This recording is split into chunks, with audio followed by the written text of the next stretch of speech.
Hello folks, welcome back.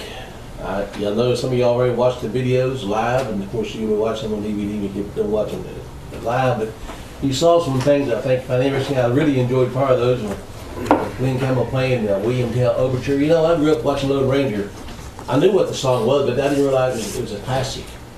William Tell, I didn't know it was a classical song. I just liked the song, you know. But anyway, glad you're back with us. We're going to try to finish up today on this we started on understanding your biblical lineage. I want to read a couple of scriptures to you out of Acts chapter 10 before I start. Over the years of being on the radio, 23.5 years so far, I have run into some real weird things. Some of it's really good, some of it's just nonsense, but I've run into something that bothered me a little bit. It's people we call the identity movement who think because their lineage is of the Hebrew lineage or Israeli lineage, that they are special people in God's eyes, that they deserve more than the average people, if you will, Gentiles, you'll call them that, which I've seen that cause problems, and it's just not biblical, folks. When Christ came and left, he said he took down the wall of separation between, we'll say, Jews and Gentiles. Did he not? Yes. He said he made us all one nation. We should have in the Bible. So there's no pride to be held in because we're of the tribe of Ephraim. There's nothing to be proud of in the flesh. The flesh has nothing to offer. Without Christ, no man shall see God. Is that pretty clear for you? Yes, it is. I don't care whether you're black or white or red or yellow. Christ is the link between us and our Heavenly Father. That's it. There's no other way. You can't do it to keeping the law, and I get people so hung up on keeping the law that if the middle of the winter the fire goes out, they won't build it till the next day because they won't build a fire on Sabbath. Insane things trying to keep the law. I'm not saying that you shouldn't do what's right in the eyes of God, but when you make it part of salvation, you lose the idea of salvation. Mm-hmm. You truly do. You know, people go out there, of course, teaching that the Sundays are mark the beast, and that is such a damnable lie. I'm not saying it's not part of the system that took us into it. The Roman Catholics let us down that road. Sunday is not the Sabbath, but that doesn't take you hell about not knowing that. So they add things to it, trying to earn their way to being righteous in the eyes of God. Righteousness comes through Christ, and the desire to do what's right is what separates you from the world and its ways. So if you're striving through the Messianic faith or any other knowledge you may have to be perfect in works for salvation, you lost grace. Mm-hmm. Now again, please don't take that as an excuse to sin. I'm not saying that.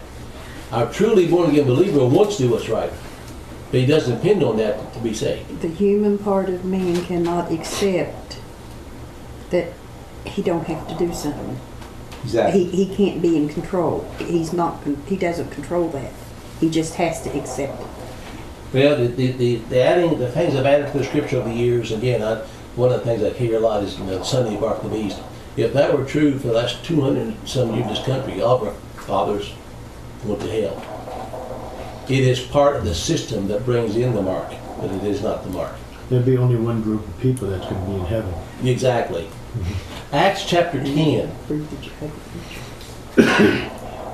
Peter speaking. Now folks, the Bible warns us about endless genealogies. I'm teaching this scripture only to show our accountability. Paul told the Hebrews in the book of Hebrews, he said, you're more accountable because you had to begin with. You had the law. Mm-hmm. So you're actually more accountable to those who never had the law. He said the Gentiles or heathens do what's right by the law naturally, because this is a natural thing to do, yet you Hebrews disobey the law and you're given to God. So, knowing who you are and claiming to be a Christian especially is a very serious statement if you're not living it. If you're saying that you believe there's a God and you're born again by the blood of His Son, cleansed by the blood, filled with the Spirit, and you're living like hell, greater is your damnation. Did he not tell the Pharisees that? They would say, look at us how pious we are. They look at us how holy we are. He said, because you have blocked the people from entering the kingdom yourself, you won't go in, You're saying you're the way, you're telling the truth, but you won't go in, you won't enter in, and when nobody else enter in with you, greater is your damnation. So if you say you're a Christian, but you're living as the world, and you're lying about your faith, oh my, it's going to be nasty for you. If you're the light of the world, and you're lying before God and people, somebody's going to pay. But in Acts chapter 10, verse 34, Peter said, then Peter opened his mouth and said, of a truth, I perceive that God is no respecter of persons. Yes. What's that mean, Phil? It means that, well, we're not God, He's God, and that, you know, what we say doesn't count. It's what He says that counts. Exactly. And you don't care who you are. If you love Him and follow Him, you're equal in the eyes of everybody else, right? Right. So the next verse, but in every nation, is that every nation? Mm-hmm. He that feareth Him and worketh righteousness is accepted with Him. So what's that do with anything called a race or collar? What's that do with any kind of thing other than if you accept Him? Black power, every kind of It's power. all. It just means a man or a woman. It doesn't matter what color you are. Look, you seek, it said a nation that feareth Him, that's America, or that's Africa. And worketh righteousness is accepted with Him. So that pretty well settles the fact that your lineage is important to know your heritage, but it does not save you. Any comments?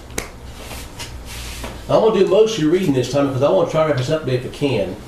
I want to get through as quickly as possible because there's a lot here to cover. I want to show you something, though, that we probably don't understand. That's okay. I didn't know for years. But I want you to know that the United States and American biblical prophecy and where it come from. And I'm going to start again, if you have to have last CD or DVD to understand where I left off, I can't start over again, but clues and patriarchal blessings. I'm going to start, back up a little bit, start at the head of this heading. With the above introduction to the topic, let us begin looking at specifics. Many of the important clues to the modern identity of the U.S. were given in patriarchal times, confirming that the same God who gave these clues millennia ago can bring them to pass in our modern world. The patriarch Abraham was promised by God that his descendants would be very numerous. There's scriptures for all this. That his descendants would eventually constitute many nations in the future. He was also told by God that his descendants would possess the gates of their enemies and be blessed mightily by God. God also promised Abraham that his descendants would be traceable throughout history because they would be known by the name of Abraham's son, Isaac. The blessings given to Abraham were called the birthright blessings because they were passed on to successive generations as a right of their birth. These divine blessings will be inherited by certain future nations. They would not be enjoyed by due to any innate superiority or the part of these nations. Did you get that? Mm-hmm. It's not innate that we got this. It's a blessing given to us by God. The birthright blessings given to Abraham were first bequeathed to Isaac, who married Rebekah. The union was blessed with a biblical prophecy that their descendants would number thousands of millions, and they would possess a gate of them which hate them. Now, I've got my comments go along here. In the so-called nation of Israel now, there are about, I think, 6 million people, I believe. Mm-hmm. That's not thousands of millions, is it? No. And by the way, I had the book of Jasher, and I had the book of I read the books we call them Book of Apocrypha because they're good history books. But if you believe those as being scriptural, then you get bad trouble. The book of Jasher, according to the book of Jasher, Isaac took Rebekah to be his wife when she was 10 years old. I don't hardly believe that. I don't think she can conceive too much at 10. Besides, that would be a pervert. He was in his 30s. Now, is that clear? Mm-hmm. This puts a specific number of people. This puts a specific number on the people who would descend from Isaac and Rebekah over time. They would number in the billions throughout the generation of humanity on the earth. God was not kidding when He said He would make Abraham's seed as numerous as the stars of the heaven. The blessings of numerous descendants who will possess the gates of their enemies confirmed that Isaac and his seed received the same blessings given to Abraham. However, Abraham had a previous son, Ishmael, via Hagar, and Ishmael's descendants were also prophesied to become numerous and constitute a great nation, which would feature 12 princes. The great nation of Ishmael's descendants in the modern world are the Arabs. The Arabs know that they are descended from Ishmael, the son of Abraham, and Hagar. This lineage is so well known that in my book, Israel's Tribes Today, I cite references from three encyclopedias which address this Ishmaelite origin of the Arabs. The Encyclopedia Americana is quite specific when it states most of the nations of the 12 sons of Ishmael can be identified as names of Arab states. Now ask yourself an important question. If the Ishmaelites who received the lesser blessing given Abraham's sons constitute the numerous and old rich modern Arab nations, which founded several nations in the modern Mideast, then who constitutes the nations descended from Isaac? What modern nations have received the greater blessings given to Abraham's other son Isaac? Isaac's nations must constitute nations more numerous, prosperous, and powerful than the Ishmaelite Arabs if the Bible is true.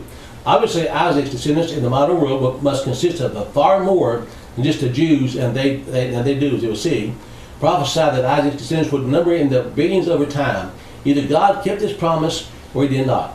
We will see that he did. Abraham also fathered many sons from his second wife, Keturah, and Abraham had even more sons from the concubines.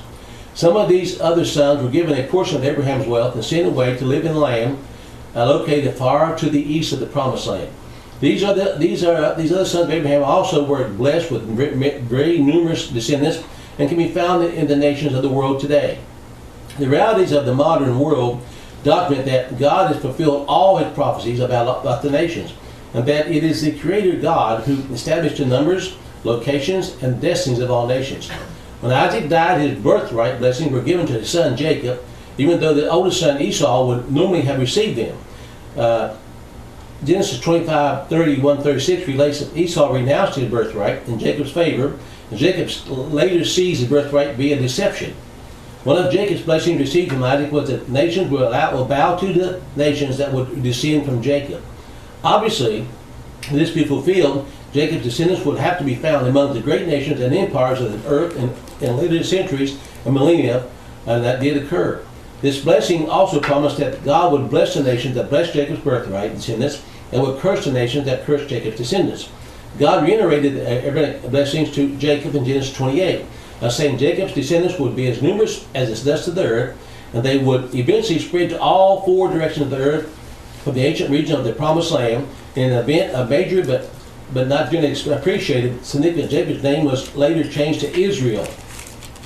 And he fathered the 12 sons who became the namesakes of the 12 tribes of Israel. These sons were birthed from 4 different mothers, so the divergent DNA pools ensured that their descendants would form nations with different characteristics and temperaments. Now let that just sink in again. Back then they had more than one wife, and Lord God had a purpose for it. He populated the earth through Jacob's 4 wives, with different races, different characteristics, and different temperaments. This is how it happened. You don't have to like it. I'm just saying this is how it happened. When Israel died, he passed on the birthright blessings to the descendants of his favorite son Joseph, who was the eldest son of Israel's favorite wife, Rachel. However, since Joseph already had 2 sons at the time, Ishmael bequeathed his blessings. Israel gave these blessings jointly to the 2 sons of Joseph, who were named Ephraim and Manasseh. Now this is important. Israel gave prophetic blessings or statements about not only Ephraim and Manasseh, but about all of his 12 sons, which were to be fulfilled in a time called the latter days. This blessing ceremony for the sons of Israel had 2 phrases, and is recorded in Genesis 48 and 49. In the first phrase of this ceremony described in Genesis 48, the birthright blessings, which included natural greatness, large populations, controlling key gates of other enemies, were given to Ephraim and Manasseh in a private ceremony attended by only Israel, Ephraim, Manasseh, and Joseph. The second phase of the ceremony was described in Genesis 49, where all of Israel's 12 sons were present and blessed by Israel. Genesis 49 states that all the blessings conveyed in the ceremonies will be fulfilled in the latter days. Those familiar with Bible prophecy understand that our modern day times are the latter days of biblical prophecy. Now that's an important statement. We're living in those days. Phil, do you think there's really a sovereign God that governs the affairs of men? Well, it's a belief. I don't have any doubt. Yeah. I mean, to any thinking individual, Christian or non-Christian, to see this history and not understand it, they're willfully blinded. Oh yeah, and it's like my mother was telling me one time. I was watching a program of a historian who was not a Christian, but he said that the Bible was the best history book ever written. Ever written. And yet he wasn't even a Christian. Just kind of like my friend from Elkins, you remember Bill Rice? Yeah, oh yeah. He said that the blueprint for man from the Bible was the best blueprint ever made, and yet he wasn't a Christian. So, you know, you look at the history book, you look at the blueprint, you look at things in your own life, miracles like that happened to me. How can I doubt it? Romans 1:22 said, "Our best is help the wise become fools." They think they're wise because they're thinkers, they're philosophers, but they're fools. Well, and we're warned, do not lean to your own understandings and your own rational thinking. That's true. I had a guest on Wednesday night, Dr. Judkins, Aaron Judkins, who's an archaeologist who's traveled all the world discovering, looking at certain things, and he's proven, he found the Pool Shalom, found that. Yes. He's going back over at the end of the year to back where the Dead Sea Scrolls were found, in the Explorer Cave. They think maybe talked about it in one of the scrolls. But he said the Dead Sea Scrolls were the greatest, the most important finding in the history of man that's never taught in schools. No, and that those scrolls were kept under wraps for a long time. Mm-hmm. You know, the secular man has a problem trying to erase and deface and Obscure? Obscure, obfuscate, everything. Yeah. You know, because there's so much evidence. He said the Dead Sea Scrolls actually prove the scriptures as written in the King James Bible. Wow. Yeah. Yeah. Anyway, the two-part ceremony in Genesis 48:49 was Israel's last will and testament to his sons. Modern readers can easily understand this as being similar to the reading of a will for someone's offspring. Israel knew he was dying, and he was moved by God's Holy Spirit to give these blessings and utterance to his sons just before he died. My books examine how all Israel's prophetic blessings have been fulfilled among the various nations of our modern world, but the purpose of this article is to follow the clues which identify the modern United States of America. Several important clues for locating the birthright descendants of Ephraim and Manasseh in our modern time are found in Genesis 48, the first part of Israel's blessing ceremony. Israel blessed both Ephraim and Manasseh simultaneously with the words, "Let my name be named on them and the names of my fathers Abraham and Isaac, and let them grow into a multitude in the midst of the earth." Israel decreed that his own name, Israel, and the seed and the name of his own father Isaac will be placed upon the descendants of Ephraim and Manasseh, the two sons of Joseph, who were to each become a distinct tribe among Israel's sons. In doing this, Israel was giving Joseph a double portion among 12 tribes of Israel. Since Joseph was expanded into 2 tribes, this meant that there would be henceforth 13 tribes of Israel. They were often still known later as the 12th tribe because the priestly tribe, the Levites, did not receive a territorial region as a distinct inheritance of the Promised Land. Genesis 48, we learned that Israel acted unconventionally when he placed his right hand, which by custom symbolized the dominant blessing, upon the head of Ephraim, the younger brother, while putting his left hand upon the head of Manasseh, the older brother. Joseph, their father, saw this and protested. Israel was determined to do it in the way he had chosen. Since the dominant hand, the right hand, was placed on Ephraim's head, Ephraim was considered the primary inheritor of Joseph's place among the 12 tribes of Israel. However, Israel literally grandfathered in Manasseh as an additional and equal tribe in Israel. Israel was Manasseh's grandfather, making the descendants of Manasseh the 13th tribe of Israel. Genesis 48 repeats, and by the way, just a point of interest, how many colonies were there? How many what? Colonies. 13. It's coincidence. Sure. We can go on with all that. But anyway, there's a lot more to that than just that. Genesis 48 repeats the blessing that Ephraim and Manasseh will grow into a multitude, so the descendants must be found among the large nations of the earth, not the small ones. Remember these clues, for we will examine them later. In the second part of this blessing ceremony in Genesis 48 through 49, Israel gave prophecies for each of the tribes named after his 12 sons. The tribe most recognized by modern readers is Judah. Judah's descendants have long been called the Jews. Now they now made all Israelites Jews, but that's not true. Only Judah are called really Jews. Named to this day after the forefather Judah. However, the Jews are just one of the many sons of Israel. The vast majority of Israel's descendants, those descended from Israel's other sons, are not Jews. Only the descendants of Judah are now called the Jews. There's a vital clue found in the first part of the Israel blessing ceremony, which was conferred only on the descendants of Ephraim and Manasseh. Israel foretold in Genesis 48:19 that while the descendants of Manasseh would become a great nation or people, the descendants of Ephraim would become a multitude or company of nations. Genesis 49 affirms that this entire blessing ceremony will be fulfilled in the latter days. Keep in mind that there was no chapter break between the words of Genesis 48 and 49 in the original text. The prophetic words of Genesis 48-49 would have flowed together as part of a single prophetic blessing. The latter day expression for the fulfillment of these blessings governs the entire scene presented in Genesis 40-49.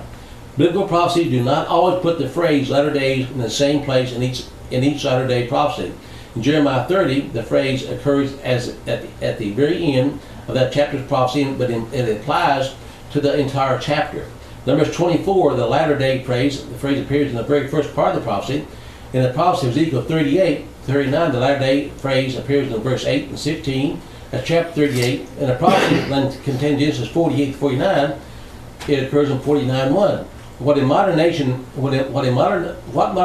is both large and powerful, and which shares a special relationship with the company of nations, it shares a common language, culture, and heritage. It is not hard to identify these brother nations. The obvious single great nation is the United States of America. It is a powerful, large, and numerous nation which shares a common culture, language, and heritage with the English company of nations, which includes Great Britain, Canada, Australia, and New Zealand. Even as Israel set Ephraim before Manasseh in the receipt of their respective blessings, Ephraim's company of nations should be expected to inherit their time of national blessing before Manasseh's single great nation received its time of prominence on the world stage. What great nation was it? We'll say the empire of the world before America was formed. England. England. Mm-hmm. That points out who they are. They are Manasseh. Mm-hmm. This would not, and also we'll say the mother of America. This was fulfilled in world history. The British Empire was great and powerful for centuries on the world stage before the single brother of nations, the USA, became dominant on the world stage after World War II. The British Empire was the greatest and most expansive empire in the world history. It literally circled the globe as the sun never set on the British Empire during its time in world power. Now, I got to ask a question. If this was true, and if Abraham did this, and I mean Isaac did this, Israel did this, and blessed these two boys and said, your nations will influence the world. What other nations has ever done that in the world? None. We have been the master at doing that. Now think about that. So does this fulfill in Scripture? Mm-hmm. It literally encircled the globe as the sun that never set on the British Empire during its time of world power. The British Empire vastly exceeded the size of the famous empires of Rome, Assyria, Babylon, Alexander the Great, etc. It was during the time of the British Empire's dominance that the USA was rising to power and finally eclipsed the power of its brother company of nations after World War II. Is it only coincidence that the USA and the British nations precisely fulfilled the biblical prophecy in Genesis 48 about a nation and a company of nations, two brother peoples, in the latter days of our age? There is no other possible fulfillment among the modern great nations. However, there is still much more evidence to present. The name of Isaac. In Genesis 21:12, God promised to Abraham that his birthright descendants will be known throughout history by the name of Isaac. In Genesis 48:16, Israel's blessings upon the tribes of Ephraim and Manasseh mandated that their descendants would be known by the name of Isaac. Now, this is important. At this point, a brief history lesson is required. When the 12 tribes of the Israel entered the Promised Land, they eventually formed the new United Kingdom of Israel under the greatest kings named David and Solomon. World history mistakenly calls their empire the Phoenician Empire because the city-states of Tyre, ruled by King Hiram, and Sidon were junior partners in alliance with Israel's tribes. Soon after Solomon's death, the empire was torn asunder by a great civil war. Do y'all remember what the war was fought over? Taxes. Taxes. Why was the war fought in 1861? Taxes. States' rights, taxes, Oh, control. yeah, it had to do with taxes. Yeah. Mhm. What if that could be another coincidence, just America is related to this? The northern 10 tribes, still allied to Tyre and Sidon, formed the Kingdom of Israel, while the southern 2 tribes, joined by the priestly tribe of Levi, formed the southern kingdom of Judah. The northern kingdom of Israel was called Israel because it was led by the tribes of Ephraim and Manasseh, who bore the name of Israel upon them. The southern kingdom of Judah was led by the tribe of Judah. The kingdom of Israel and Judah, albeit both descended from Jacob, became enemy nations and often fought bloody wars against each other. Has that happened anymore in history since then? Yes. United States. Yeah. And Britain? Did we not fight? Mm-hmm. And a lot of people don't think about this, Phil, but when you look down the gun sight at one of the men in red uniforms in the Revolutionary War, you shooting at a fellow citizen. Yeah. Maybe Could have been your wrong. brother, could have been your cousin. Now, did it happen again during the war between the states? Yes. Now let this sink in. This ties together too completely, not to show who we are. Family fighting family. They never reunited. The northern kingdom of Israel fell into sinfulness quicker than and its tribe went into exile circa 720 BC, most into Asia. Well, Judah retained some independence until circa 576 BC, before it too was exiled. Just before Israel's kingdom fell, a prophet named Amos noted that the northern 10 tribes were already then known by the name of Isaac. Fulfilling the prophecies of Genesis 21 and 48, this is a vitally important point because the name of Isaac followed the 10 tribes wherever they went in their exile and later migrations. This clue makes their descendants easy to locate throughout history.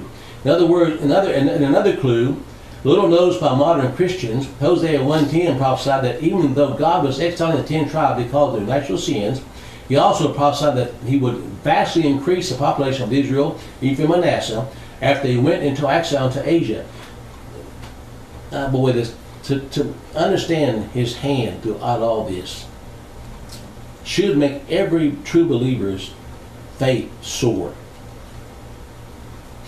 The idea that the 10 tribes would die out or be abandoned by God cannot be found in the Bible. Indeed, Jeremiah 51 records a statement given to over a century later that after the 10 tribes went to exile, that the 10 tribes of Israel would not be forsaken by God.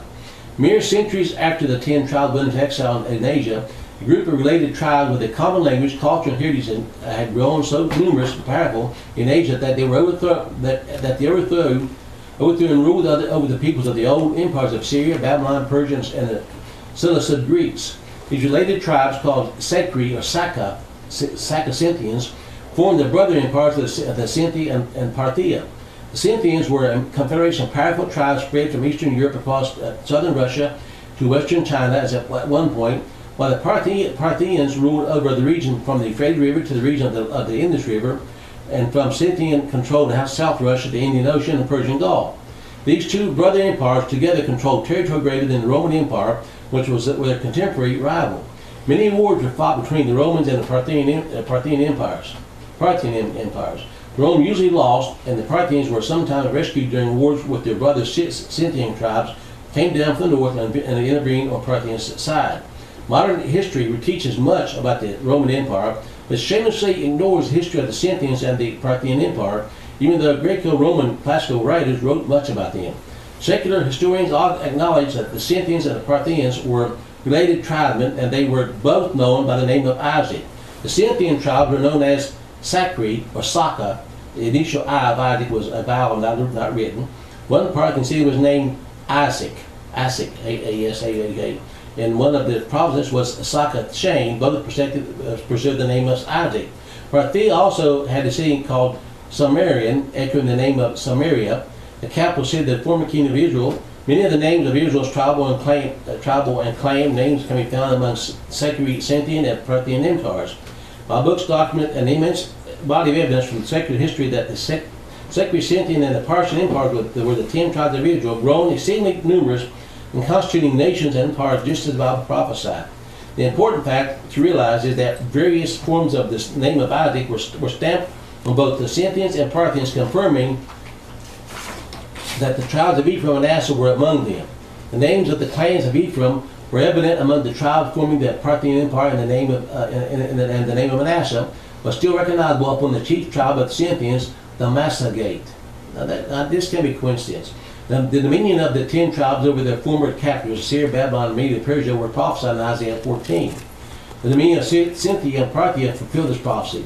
The Parthian Empire dominated South and Central Asia from approximately 250 BC in 227 AD, when its rule was overthrown by the native Persians. The numerous Parthian tribes, joined by the Scythian tribes, fled from South America and migrated into the Europe seeking new homelands. Because of their immigration route via the Caucasus Mountains, the Scythian Parthian tribes entering Europe were called Caucasians. I ring a bell? Mm-hmm. How many of you can remember when you used to fill out your forms and it didn't say white or black, it said Caucasian or Negro? Yes. Mm-hmm. How come that all of a sudden become politically incorrect? Hide it, hide the history. Hide the history. Yeah. So are you seeing our rollers coming across now from Asia to Europe? Caucasians? Mm-hmm. Some of the mountains, some of the Parthian Scythian names remain on them as they migrate to Europe. Such Parthian Scythian names as the German Kermans, Gauti, Sekins, and Jats were transplanted to Europe, where the migrating people were known to the Romans as Germans, Goths, Saxons, and Jutes. Their people fought each other for new homelands as often as they fought the Romans. The Roman Empire was crushed by the sheer weight of the many millions of Caucasians who poured out of Asia into Europe with their women and children as they sought new homelands to replace the ones they lost in Parthia and Scythia. The Caucasian nations entering Europe eventually found new homelands and formed the population base of many of the modern European nations. The Romans called the Scythians by the name Saxons. Sure. And they migrated across England. The original Sacri name was preserved in the province of Alsace, often fought over by France and Germany. And also in the name of several German provinces. Although the term Saxony is on several German provinces in the English language, the German language preserves the ancient Sacri-Scythian form, as the German spelling of the word Saxon is Sacris or Saxish. The name of Isaac is evident in all these spellings. However, when the one looks for nations to bear the name of Isaac in the modern world, the one most closely identified with the name of Isaac are the Anglo-Saxon nations, which grew into a nation, the United States of America, and the company of nations, Great Britain, Canada, Australia, and New Zealand. These nations have long been known as the Anglo-Saxon nations in the world, and so the nation company of nations in the modern world are also known by the name of Isaac, just as God prophesied they would be. Anglo-Saxon, Saxon, of course, being for the name of Isaac. Mm-hmm. Bill, what do you think about that? It's a tapestry. Now, Butch, when I was growing up, we heard two things in my home that my mother said to us. Other than being Caucasians, she kept saying Anglo-Saxons. Now, it makes sense now, because since her family and her relations are from Germany, now I understand where she's coming from when she, said that we were Anglo-Saxons. Yeah. The difference between Israel and Judah. When the tribes of Israel lived in the Promised Land under the great kings David and Solomon, they were known as the United Kingdom of Israel. After their civil war split them into two often warring kingdoms of Israel and Judah, the descendants kept those separate, respective names upon them throughout all future biblical references. In the biblical usage, the name Israel remained permanently on the descendants of the larger northern kingdom led by Ephraim and Manasseh, which led 8 other tribes, while the name of Judah remained permanently on the descendants of the tribe of Judah, which led the tribes of Benjamin and Levi in biblical times. The people descended from the southern kingdom of Judah became known as Jews, but the descendants of the northern kingdom had the name of Israel and Isaac placed on them by the divine action as I explained above. When a portion of the law Jews returned from Persia to the region around Jerusalem in the time of Israel and Nehemiah, only the 3 tribes of Judah are mentioned as being represented. The 10 tribes of Israel remained in Asia and did not come back to Judea with the Jews. But the exiled Jews retained their identity as Israelites by preserving such Torah practices as circumcision, Sabbath keeping, and the meat laws, etc. The 10 tribes of Israel forgot such Torah customs and therefore became the lost among the nations. God did not lose them, of course. God knew exactly where they were, and He guided their migrations and destinies to ensure that all His prophecies about them in the latter days will be fulfilled. However, the people of these 10 tribes of Israel lost their own identity and forgot their own origin. This fulfilled prophecy in Hosea 8:8 that the 10 tribes will be swallowed up among the Gentiles. It's absolutely vital to realize that from the time of the civil war among the tribes of Israel, soon after Solomon's death, the term Israel in the Bible refers to the 10 tribes of Israel who descended from the northern kingdom who descended from the northern kingdom, and the term Judah refers to Jews who descended from the southern kingdom. This applies to both biblical narratives and biblical prophecies about the respective descendants of Israel and Judah. Now, a point here I'll make. The tribes of Judah, the two tribes, the Levites and Benjamin, stuck more or less with Levitical laws and Torah. Manasseh and Ephraim went the other direction. The long dysphoria of the Jewish people came to an end when the modern Jewish state was founded in 1948. This fulfilled a prophecy of Zephaniah 2 that Judah would again have a nation in the old promised land, this prior day of the Lord's anger. Another term for the end of the age. However, something occurred in 1948 which has caused deep and lasting confusion among modern Christians regarding the terms of Israel and Judah. When the modern Jewish nation was formed and named in 1948, they named it not after their own tribal name of Judah, but rather after the ancient land of Israel, which was shared by the ancient kingdom of Israel and Judah. However, in biblical prophecy, the term Israel refers to prophecies about the latter-day descendants of the tribes of Ephraim and Manasseh, not Jews. This confusion of terms has led modern Christians to mistakenly assume that the terms Israel and Judah are synonyms in biblical prophecies when they are actually describing very different nations in the latter days. Notice that the term Israel is not used in Zephaniah 2 prophecy about the return of the Jews to the old promised land. It uses only the biblically accurate term Judah for the Jews. In biblical prophecies for the latter days, the term Judah refers to the Jews and Israelites. However, biblical prophecies about Israel is the latter days refer to the modern tribe of Ephraim and Manasseh and the rest of the 10 tribes of Israel. When the Jews proclaimed their new nation as Israel in 1948, President Harry Truman, a strong backer of the new Jewish state, was surprised by their chosen name. As Newsweek magazine noted in May 14, 2011, a case of courage, both President Truman and his White House General or Counsel Park Clifford expected the new Jewish state to be named Judea after the tribal name of the Jews. If the Jewish state had been named Judea or Judah, we would not have the pandemic confusion that now exists in the Christian world. Read the terms of Israel and Judah. Can you see the confusion? Mm-hmm. Yeah. Yeah. I wonder why that would not be that way. You ever think about that? Just like wonder why the South lost the war with invasions. There's a reason for it. The South was right on general purposes, it really was. But then they had to bring it to the punishment to get where we are today. I guess he didn't want people divided again. If the Jewish state had been named Judea, there would be no common misconception among the modern Christians that the terms Israel and Judah are synonyms, which they are not. And how long now have the Christians been fooled into believing that that's All true? my life. Yeah, exactly. If the Jewish people had named their nation Judah, Christians would see the name Israel in prophecy and start looking for the nation to identify with that name in the modern world. Do you think Satan used that to blind us to who we are? Yes. Mm-hmm. Why do we want to blind us to our lineage? To lose our history, Yeah. Destroy it. to lose our So we are. knowledge, Yeah, to forget that, lose who we and are. also to take us down to where we cannot stand up and fight. True. However, because the Jews named their nation Israel, Christians mistakenly assume the Bible refers to the Israelite Jews when it comes to terms of Israel and Judah in prophecy. This is incorrect.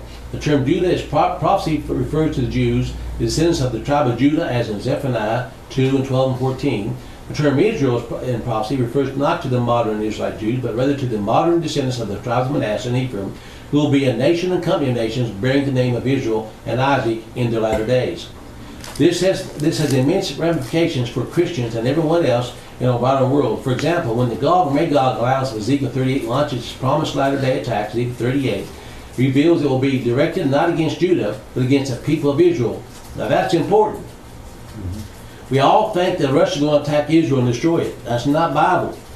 In Ezekiel 38, we're talking about Manasseh. That directly points to us. And it also talks about a city, a nation of unwalled cities. Is that not us? Do we build walls around our cities? No. No. Let's see, where was that? Okay. The Jews are not mentioned anywhere in Ezekiel 38 because Ezekiel 38 is not a prophecy involving the modern Jewish nation in the Mid-East. Christians falsely assume that Ezekiel 38 prophesies prophesied an attack against the modern Jewish state in the Mid-East, when they actually prophesied the latter-day attack of the Russian-led Gog-Magog alliance against the latter-day nations, the 10 tribes of Israel, and by Ephraim and Manasseh, called the house of Israel. When we realize that leading nations of the modern house of Israel have to be the tribe of Manasseh and Ephraim, the nation and company of nations bearing the name of Isaac in the latter days, Ezekiel 38 takes on a riveting new perspective in modern geopolitics. Now, why would the enemy want to keep us ignorant as to who this is prophesying about the final day of prophecies? Is that when now the church is saying the Jews are the chosen people. Yeah. So in the same essence, is saying that if Satan can let us believe a lie, we won't learn the truth. And does this throw a new light on the idea that America's in the Bible, and that people, scholars say, look, we're in the Bible?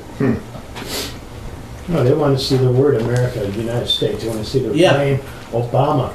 You know, they want to be literalists and say, well, if it doesn't say that here, then I can't accept it. It's just absolutely unbelievable. And I was just saying too, I didn't know. I'm learning. The USA, Great Britain, and Canada are the NATO nations, and Australia and New Zealand are close allies.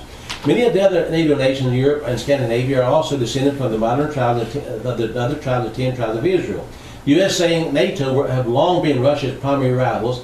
Ezekiel 38 prophesied that Russia, China, and Iran, and other nations, will form a global alliance in the latter days, which will attack the rival alliance of nations led by Ephraim, Manasseh, and the other 10 tribes of Israel. Now, is it happening? Do we see China and Russia becoming allies strongly? Mm-hmm. And Turkey's becoming allies with Russia. They're switching over. Mm-hmm. Now, the alliance led by the nation of Israel is NATO and its allies in the Western Alliance. Ezekiel 38:39 prophesied that a Russian-led attack against USA, NATO, and their allies is inevitable in the latter days. NATO, led by the USA and the UK, the nation and company of nations of Manasseh and Ephraim, is the chief rival of Russia and its allies on the world stage. So again, we see the biblical term Israel very logically fitting the prophecy of Ezekiel 38 about Israel's nation and company of nations being the chief rivals of Russia and their allies in the latter days. Clearly, a creator God shaping modern geopolitics to set the stage for this age-ending prophecy of Ezekiel 38 to be fulfilled in the years ahead of us. However, I set no date concerning the eventual fulfillment of this prophecy because the Bible does not give us those dates. Now, Israel, a melting pot nation. Now keep in mind I said Israel. Mm-hmm. Ezekiel 38 also contains another clue. Read the identity of the chief nation of Israel, which will be the primary target of the Russian-led Gog and Magog alliance in Ezekiel 38. Which nation do you all perceive will be the one attacked the hardest by Russia and China? Us. And why is that? Because we were held the most accountable. And we are the hammer. And we're the greatest. Well, we are the world right now. Risk to them. Right now, the prophecies that Daniel talked about in the book of Daniel, of the nations and the dream that Nebuchadnezzar saw, we are part of that same vision that he saw today. Yes. We are Rome. We are, yeah. We've been moving missiles all around Russia, and so Russia realizes, because we have missiles within 20 minutes of Moscow. We do. And by the way, they are now lining their missiles up all along Ukraine, all through there. They know what's coming. Now, they're already having skirmishes on the Ukrainian border. Yeah. They are. In Ezekiel 38:8, the King James Version Bible states that the chief nation of Israel in the latter days is one which is being gathered out of many nations. The Revised Standard Version translated as the land where people are gathered from many nations. In other words, the chief nation of Israel is in the latter days will be known as a melting pot nation, which is settled by people from many nations. Now I wonder who that could be. Who's called a melting pot? We were. Yeah, we were. It is the United States of America, which has long been known as a melting pot nation because it was settled by people coming from many nations. In its earlier settlement phrases, it was settled by immigrants from European nations. Once we realized that the European nations were themselves previously settled by the immigrating Scythians and Parthians, reporting into Europe as Germans, Goths, Saxons, Jews, etc., we can see that God was gathering people from the tribe of Manasseh to the USA regardless of where they have been scattered among the nations of Europe. Now, does that fulfill a prophecy that he'll gather his people together again one day? Mm-hmm. The early American colonists came mostly from the mother country of Great Britain and from Germany, while later waves of immigrants came from other European nations. By no means do I mean to imply that all European immigrants who came to America are Messianites. Some were members of other Israel tribes who joined America by the promise of a new life. However, most were initially from the tribe of Manasseh. The tribe of Manasseh was split into two portions in the ancient biblical times. The tribe of Manasseh must love wide open spaces because it had by far the largest territory in the ancient promised land. Not only did the tribe of Manasseh have the largest territory inheritance, it was also geographically divided in two by a river running north to south through the middle of the land. Half of Manasseh lived on the east side of the Jordan River in the region called Gilead, and this half tribe went into Assyrian captivity when all the tribes of Israel living in Gilead went into captivity. The half tribe of Manasseh that lived on the western side of the Jordan River journeyed into exile with several other tribes in Israel's later years. My books make the case that the modern half of Manasseh, along with several other tribes, northern kingdom of Israel, voluntarily migrated to the Black Sea region after the homeland and old promised land became indefensible. Upon arriving in the Black Sea region, they founded the Scythian tribal alliance known by the name of Isaac.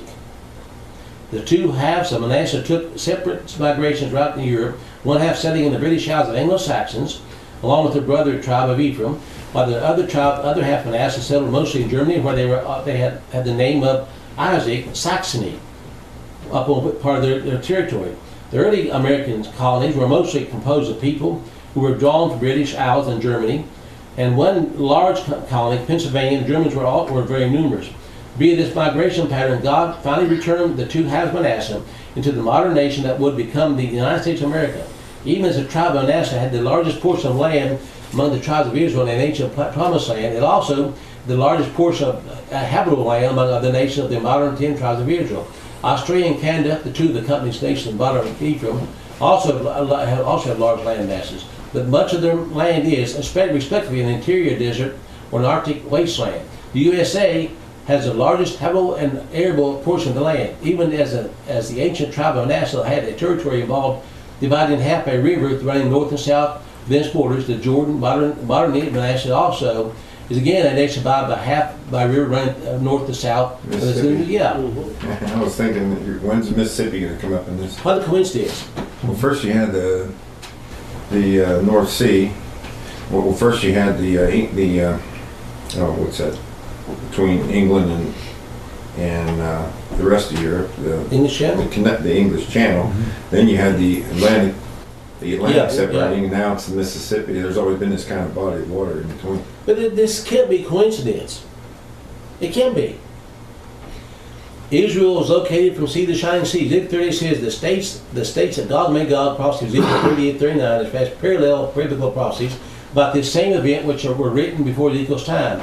One of the prophecies about this great attack upon the people of Israel in the latter days is found in Joel. Joel 2:1 states his prophecy will be fulfilled in the day of the Lord. Another biblical phrase about the latter days, which will climax in our current age. It foretells a great war and climatic signs in the heavens. Joel 2:17 calls for God's people to pray to God fervently for deliverance from the invading army which will attack from the north, a theme paralleling Ezekiel 38. Like Ezekiel 38, Joel identifies the people being invaded from the north in the latter days of Israel, the name placed from the nation and company of nations, or Manasseh Ephraim. Clearly, Ezekiel 38 and Joel 2 are parallel prophecies, which both prophesy about a major invasion of Israel from the north in the latter days. Notice another item in verse 20. God intervenes to rescue Israel in both Ezekiel 38 and Joel 2. Adds a piece of information not contained in Ezekiel 38. Latter day, Israel will have a landmass that is bordered by the East Sea and an utmost sea, a sea in the direction furthest away from the east. That means the latter day of the land of Israel must be bordered by large eastern and western seas. What a coincidence. In the Pacific. The United States of America has long been known as a land from sea to shining sea, with the Atlantic on the east and Pacific coast on the west. Again, this prophecy about Israel in the latter days accurately describes the geography of the USA. The prophecy in Joel 2 was in the Bible for a very long time before the USA came into existence. That the nation of Israel would be located from sea to shining sea, in the latter days argues that the manifest destiny doctrine by early Americans' history was indeed God's will being fulfilled in America's national destiny. I'll make a comment here. Is the nation of Israel, we call this, is it surrendered by great seas? No. No. One can also see that the Louisiana Purchase and the Lewis and Clark expedition to explore the new land extending the USA to the Western Sea was also God's will in implementing the prophesied borders of Israel in the latter days. While both Ezekiel 38 and Joel 2 are primarily discussing the invasion of the United States of America, at the end of the age, the biblical term Israel applies to both Ephraim and Manasseh. Ephraim, the company of nations, consists of Great Britain, Canada, Australia, and New Zealand. All the nations of modern Ephraim are also lands located between large eastern and western seas. That can't be coincidence. Russia's alliance would logically also invade Canada from the north when it invade USA, and China would invade both Australia and New Zealand from the north side as well. Great Britain would logically be attacked from the north by Russia's bombers and ships based north of the British Isles and Scandinavian, Russian, Kola Peninsula. While Ezekiel 38 prophecy mostly describes an attack upon the USA, Joel 2 parallel prophecy aptly describes not just USA but all English nations of Ephraim as well.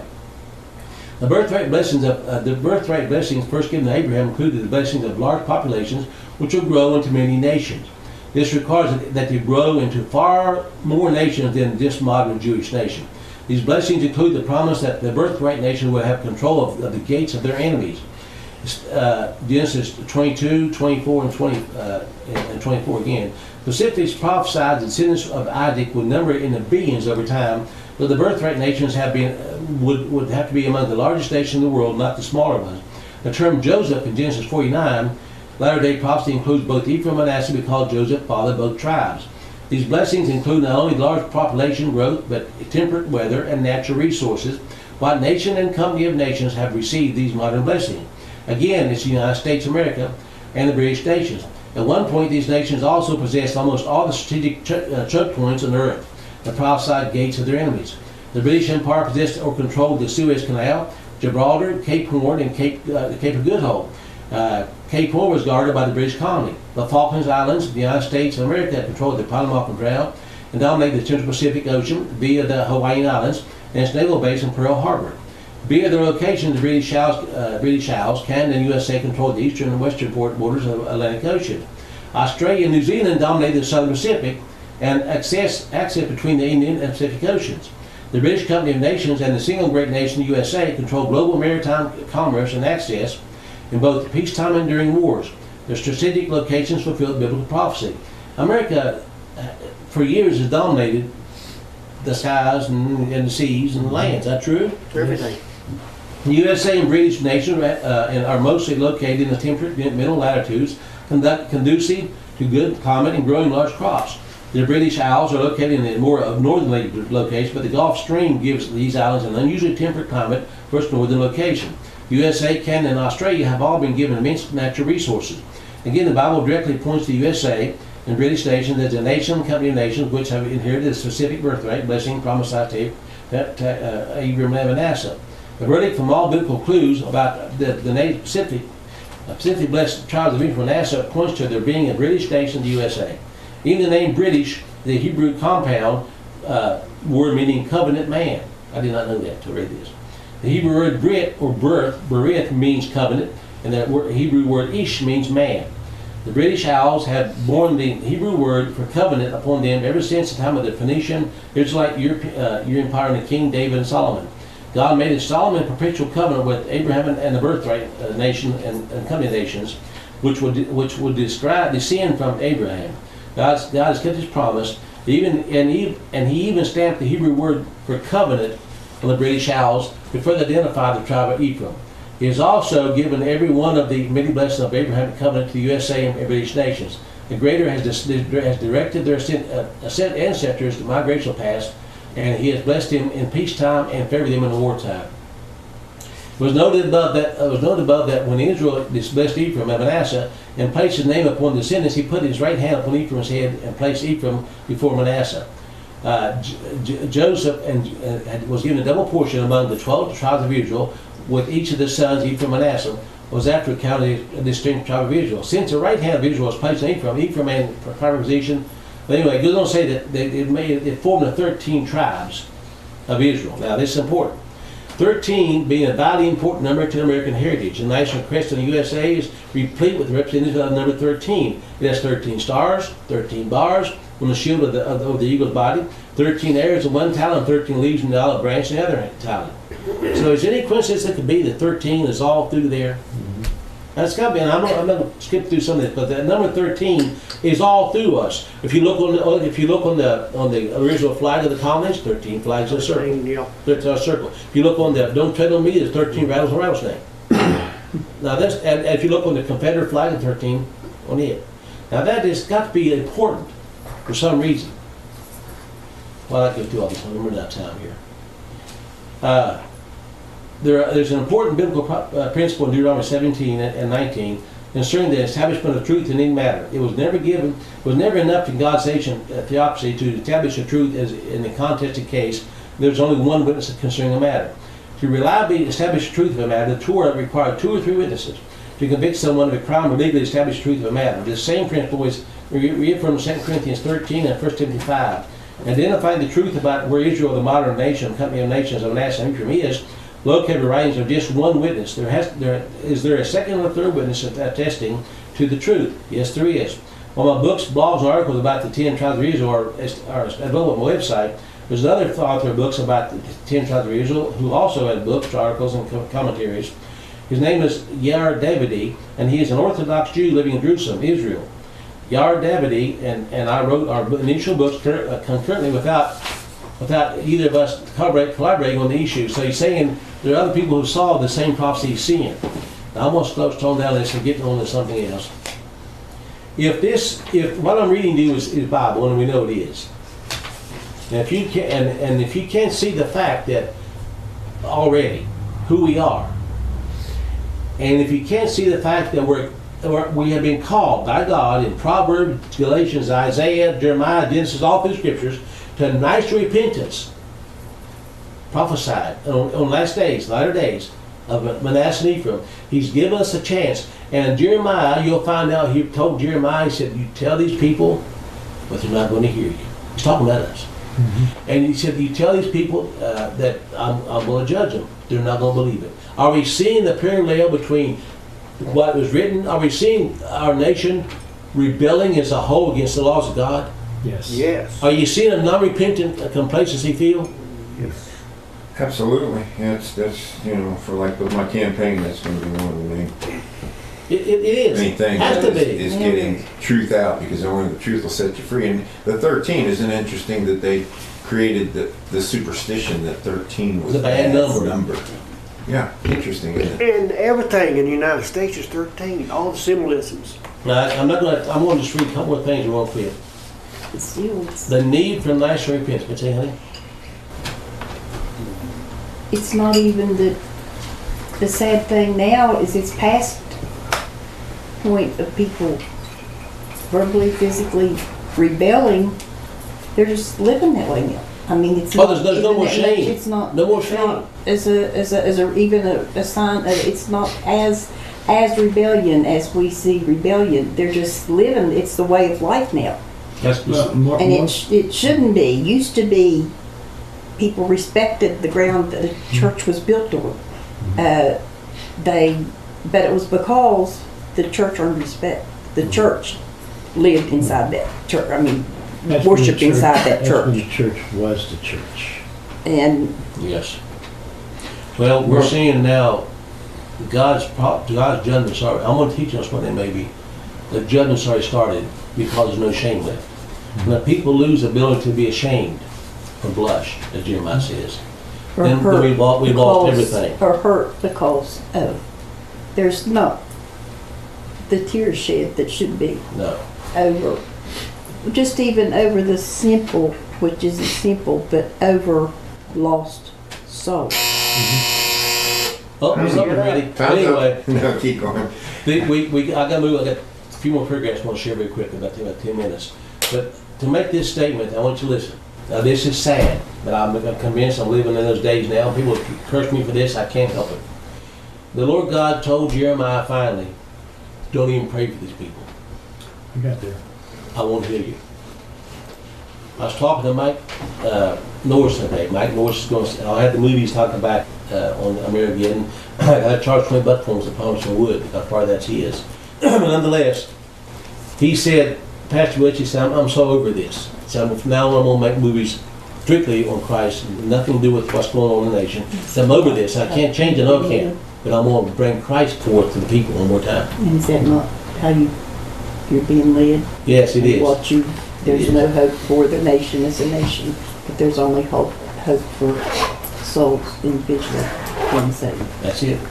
Nation receiving great blessings from God also bear great responsibilities. They owe thanksgiving and submission to the God who has so blessed him. We live in a fallen world, and God knows human beings have sinful nature. He knows we are not capable of perfection. However, when the British Empire and USA had respect for the Creator God and His Bible, these nations were blessed with growing strength, international power, victory in their net wars, and prosperity. The USA and the British nations and the nation and company nations received the best blessings, except squandered their birthright blessings, have increasingly mocked and ignored God and all His laws.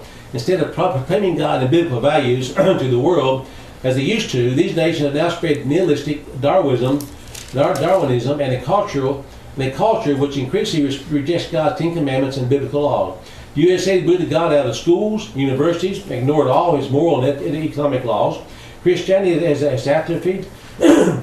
What is the U.S. reaping as a result of these actions? As of this writing in 2009, that's been 7 years ago now, USA has entered into a national economic crisis which could leave it domestically weakened and significantly diminished on the world stage. Is it happening? Yes. We've been in depression since then. The British Empire disintegrated after World War II, and the American Empire is now facing the same thing. We cannot enjoy God's blessings and disobey Him. As the divinely the best nation and company of nations abandon God and His knowledge, they are losing God's blessing. It is predictable. It is a predictable cause and effect with relationship. Isaiah 1-4 prophesied about the sinful nation called my people Israel in the last days. Remember, the name Israel describes the nations and company of nations of Ephraim and Manasseh. However, this prophecy also is addressed to Judah, and all the tribes of Israel are referenced in the praise of O house of Jacob. This prophecy is directed at the entire Western world. These chapters foretold that the people of Israel and Judah in the latter days would be increasingly sinful. The society would feature feminism and generational conflict and open gay rights movement, an attitude of callous disregard for the needs of the poor. The leadership elites would lead them astray. The political leaders, princes, will be rebellious against God in the campaigns of the thieves who love bribes and follow after the gifts. Does this not sound like the much publicized modern political culture of the corruption, where lobbyists and the rich buy influence and favor politicians with lavish campaign contributions, rides in corporate jets, and outright bribes? The prophecy also said that these nations will be very materialistic, that they would seek after Eastern concepts and occult guidance, soothsayers. God also prophesied details how the daughters of His people will distress and act like temptresses, whores. Does this not sound like American celebrity and Hollywood culture? A dearth of capable, strong, and national leaders is also prophesied. Does the above sound like the USA, the British nation, and the Israelites, and the Western world in general? An old axiom says, if the shoe fits, wear it. Unfortunately, the shoe does fit our nation very well. Nevertheless, God still extends an invitation to our nation to repent and avoid the dire penalties which will result if we continue to ignore and mock Him. He urges us to cease to do evil and to do right by the poor and needy. Now, I'm just going to stop at that and say, if we don't, we're told to humble ourselves and pray and seek His face. Unfortunately, there's a line the nation can cross where they can't come back. Israel did it in the Old Testament, done again now. But that doesn't mean Phil Hudock and Joe and Dick and all of us that we cannot see individuals come to Christ. Our duty is not still there to preach the gospel of Christ, to proclaim His righteousness throughout this land, and at the risk of persecution, prosecution, and even death, our duty does not end, does it? No. Yeah. In Scripture it says in Revelation 12 verse 11, you overcame him by the word of the blood of the Lamb, the word of the testimony, Exactly. feared not their lives unto death. So it means to stand and occupy. I want to show you all this, to show you the blessings, privileges, honors, and prestige, perhaps we can say, that he gave us through Christ. But also along with that comes great responsibilities. Yes. Well, when you no longer fear death, then you begin to live. Then you can live for Christ. You can. That's Hebrews chapter 3 says that, chapter 2. But it comes down now to the point, folks, that I've just taught this to show that you and I were called to be a specific people on this earth. Unfortunately, our fellow countrymen, and we'll say brothers in the flesh, so to speak, have fallen away and turned their backs. And now we have rulers, as Psalm 106 says, that rule over us and hate us. Yeah. Hate everything that we stand for. Exactly. Yeah, when people are so amazed by not just, Obama, but the whole controlling oligarchy, and they wonder, how could this possibly happen? Well, it's pretty simple. Yes, it is. It's told it will happen. It's amazing that at one time, people talked politics and religion. Now, well, you're not supposed to talk about that because they want to keep that all hidden. Well, it depends on which religion you're talking about. Politics is going to be here no matter what.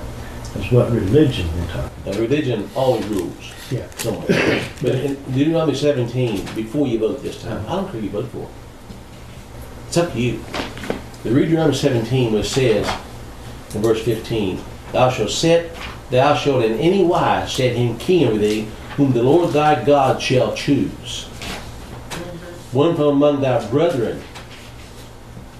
I don't see many real prophets that I can call my brethren. I know one right here at the table with me. I can call brethren. Other than that, Nick, I don't know many. That's the only one I know. What's Deuteronomy what? 17, 15. 17, 15. So to make this point very clear, I'm saying this as clear as I can put it, and I'm guilty of it. My God in heaven isn't guilty of it. I cannot vote for lesser of evils any longer. That's right. And I won't. If I don't see that they're my brethren by the fruit of their lives, I will not support them. That's it. See you next time. Amen.